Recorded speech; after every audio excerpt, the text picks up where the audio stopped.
Hello viewer சின்ன மருமகள் today episode Eswari Tamil செல்வி கிட்ட சீக்கிரமா அண்ணங்கிட்ட பேசி போஸை உள்ள கூட்டிட்டு வர வழியை பாரு, அதை விட்டுட்டு தேவையில்லாத பண்ணிட்டு இருந்தேன், உன்னுடைய ரகசியத்தை நான் உடைச்சிருவேன்னு சொல்லிட்டு அப்புறம் அந்த ரூமை விட்டு வெளியே வராங்க. மலர் அதை பார்த்துட்டு போய் ஒழிஞ்சிக்கிறாங்க. அப்புறம் அவங்க போன பிறகு ரூமுக்கு போறாங்க. தமிழ் இங்க என்ன நடந்துட்டு இருக்குன்னு எனக்கு தெரிஞ்சாகணும். இப்போ அத்தையும் சித்திரம் போறாங்க, காரணம் இல்லாத இல்ல, நீ அப்பப்போ அவங்க கிட்ட பேசிட்டு இருக்க, என்ன விஷயம்ன்றத சொல்லு. அதெல்லாம் ஒன்றும் இல்லைக்கா, இங்க பாரு தமிழ், நான் உன்னை தங்கச்சியா பாக்குறேன், நீ என் அக்காவை பார்த்தா தயவு செஞ்சு உண்மையை சொல்லு, என்னதான் பிரச்சனைன்றாங்க.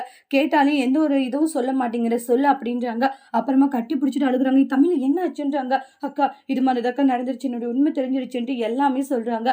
கேட்ட மலர் ஷாக் ஆகுறாங்க. அப்ப அவங்க சொல்றதை நீ கேட்டுதான் ஆகணும் தமிழ்ன்றாங்க. அக்கா போஸ் தெரிஞ்சிட்டாரான்னு உங்க கிட்ட கேட்டதுக்கு நீங்க திருதல தானே சொன்னீங்க.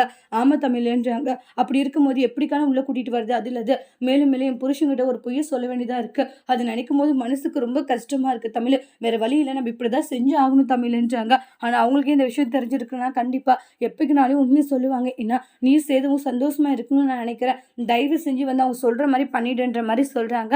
அப்ப தமிழ் செல்வி என்ன செய்யறதுன்னு தெரியாத கவலையோடு இருந்துட்டு இருக்காங்க. அதுக்கப்புறம் ஆறுமுகத்து பாத்தீங்கன்னா அந்த மாதிரி வெளில போனாங்க இல்லையா கண்மணி, அவங்களுக்கு பிடிக்க போனது இதெல்லாமே போயிட்டு அழுதுட்டு போய் சேதுக்கிட்ட சொல்லிடுறாங்க. அந்த ஆறுமுகம் இப்படி பண்ணிட்டான்னு சொல்லிட்டு கண்மணி சொல்லுவாங்க. ஆறுமுகமும் கருப்பும் கோவப்பட்டு அருவாவும் ஒரு கட்டையுமே எடுத்துட்டு போறாங்க அவங்கள போட்டு அடிக்கிறதுக்காக. அருவாள் பார்த்தீங்கன்னா ஒரு போடு போட்டுறாங்க. இது எல்லாமே ஆறுமுகத்துடைய கனவு. ஐயோ கனவா, ஒருவேளை அந்த அம்மா சொல்லிடுச்சுன்னா என் வேலையை போயிடு சோழியை போயிடுமேன்னு சொல்லிட்டு கண்மணி வெளியே உட்காந்து டிராயிங் பண்ணிட்டு இருக்காங்க. அம்மான்றாங்க, என்ன விஷயம், என்ன பேச வந்திருக்க சொல்லு, ஒரு உதவி கேட்டு வந்திருக்கு. என்ன உதவி? இல்லை நைட் நீ தண்ணி எடுக்க வரும்போது ஸ்லிப்பாகி விழும்போது தெரியாததாம்மா பிடிச்சேன், நான் வேணும்னு பிடிக்கல அப்படின்றாங்க.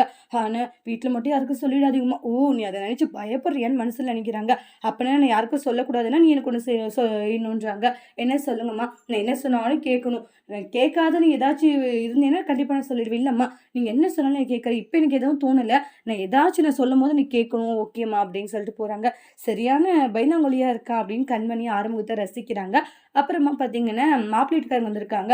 இது மாதிரி உங்கள் வீட்டு பொண்ணுக்கு நாங்கள் மாப்பிள்ளை கேட்டு பொண்ணு கேட்டு வந்திருக்கோம் அப்படின்ற மாதிரி சொல்கிறாங்க. பையன் பிஸ்னஸ் பண்ணுறேன், எங்களுக்கு பொண்ணு பிடிச்சிருக்குன்னு. எங்க நம்ம வீட்டு பொண்ணுனா கண்மணி கேட்க வந்திருப்பாங்க போல, கண்மணி பற்றி தெரியுமான்னு தெரியல, வீட்டு பொண்ணு கண்மணி கேட்க வந்திருக்கீங்களான்றாங்க. அது அப்படின்றாங்க. இல்லை நான் அந்த பொண்ணு கேட்க வரல, நான் இந்த பொண்ணு கேட்டு வந்திருக்கேன்னு தாமரோடைய ஃபோட்டோ காமிக்கிறாங்க. அதை பார்த்தது ஷாக் ஆகுறாங்க. இவ எங்கள் வீட்டு பொண்ணு சேர்ந்தவளே இல்லை, ஒழுங்கா இங்கிறத போகணும்னு சொல்லிட்டு ராஜாங்க போயிடுறாங்க. கருப்பு இருந்துட்டு எல்லா டீட்டெயிலும் வெளியே போயிட்டு சொல்கிறாங்க. இப்படிப்பட்ட பொண்ணு உங்களுக்கு வேணும், ஐயோ இப்படிப்பட்ட பொண்ணு எங்களுக்கு தேவையில்லான்ட்டு போயிடுறாங்க.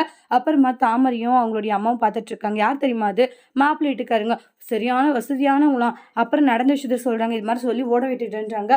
அதுக்கப்புறம் கருப்பு சிரிச்சுட்டே உள்ள வராங்க. அம்மா நல்ல சம்மந்தமா இப்படி ஆயிப்போச்சு, அந்த வீட்டிலே இருந்திருக்கலாம், இப்போ அந்த சம்மந்தமும் போயிடுச்சுன்னு சொல்லிட்டு பயங்கரமா தாமரை அவங்களுடைய அம்மா கிட்ட சண்டை போட்டுக்கிட்டு இருக்காங்க.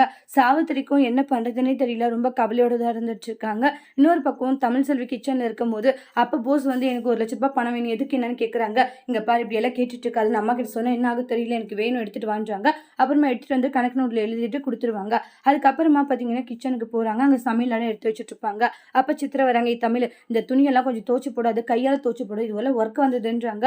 நானா நீ தான் தூக்கின, இல்லன்னு என்ன ஆகும் தெரியலன்னு சொல்லிட்டு சித்ரா மிரட்டிட்டு போறாங்க. தமிழ் செல்வி ஃபீல் ஆகுறாங்க. இதை மலர் பார்த்துருச்சு, தமிழ் செல்வி இப்படி எல்லாம் பண்றாங்களேன்னு சொல்லிட்டு மலர் ரொம்பவே கவலையில இருக்காங்க.